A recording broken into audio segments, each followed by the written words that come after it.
G'day, I'm Brett. My alternator on my 200 TDI Defender has failed. I think through a combination of overheating the bushes mount and a failed voltage regulator.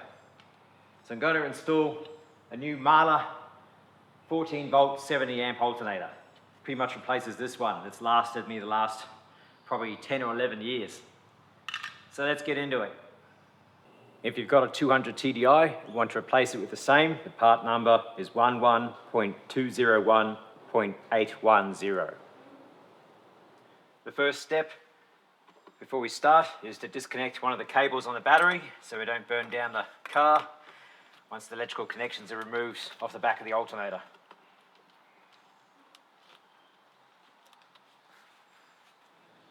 The alternator is pretty much all one unit. You just need to transfer across your pulley from the old one onto this one. Tighten her up.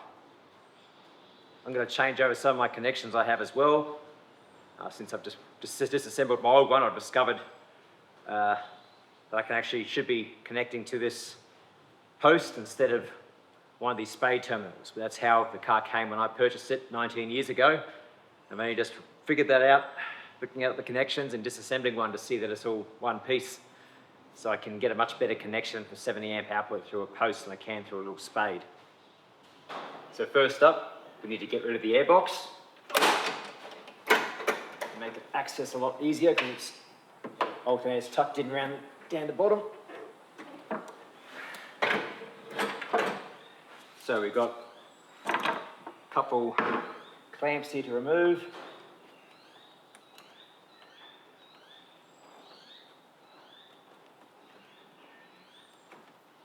One, two. So take off the bottom input.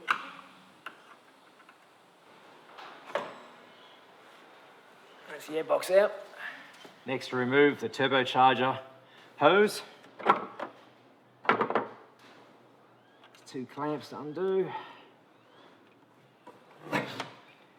Just remember which way it goes because there are pressings here to help space out between the airbox and the alternators. So you're not knocking the hose.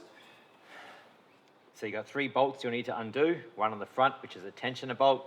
One on the front there, one down the back. So I'll loosen those off now and I'll be able to access the wires a bit better, pull those off.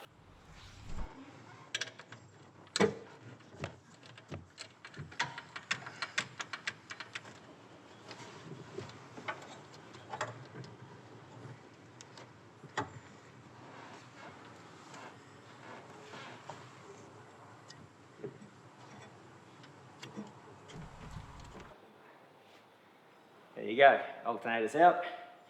Time to take this pulley off and swap it over.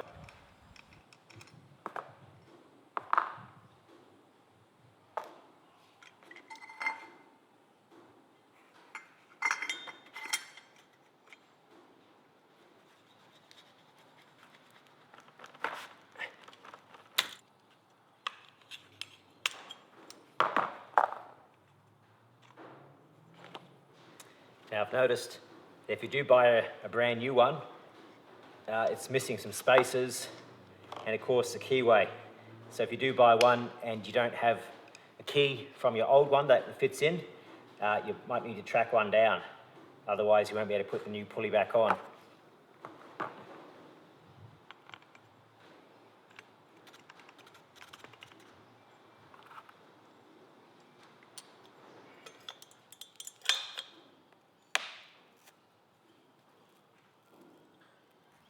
Looking at the outputs, you've got a W for the tachometer, a couple of big B+ spades, a positive output, a D+, which I think is the charge indicator, and you've got your B+ post. So that's where I'll now connect to get the 70 amp out.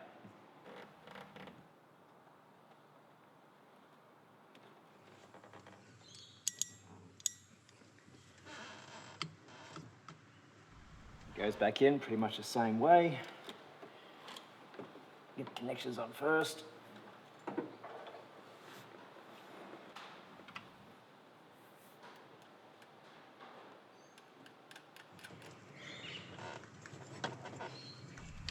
Got the 2 lower bolts in first.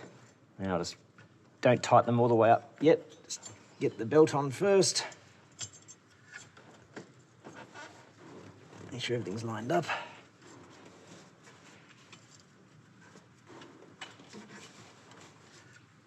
Okay, so that's in.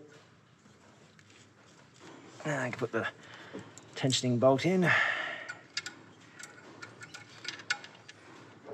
That's the 3 bolts all in. Just want to make sure the tension's correct and recheck the tension in about a week. Readjust if necessary. All the wiring's back on. I changed things around a little bit there to make it fit in better. So put it back together.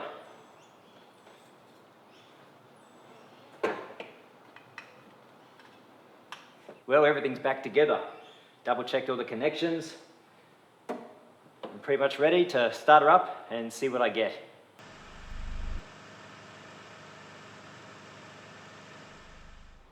And that's another job successfully complete.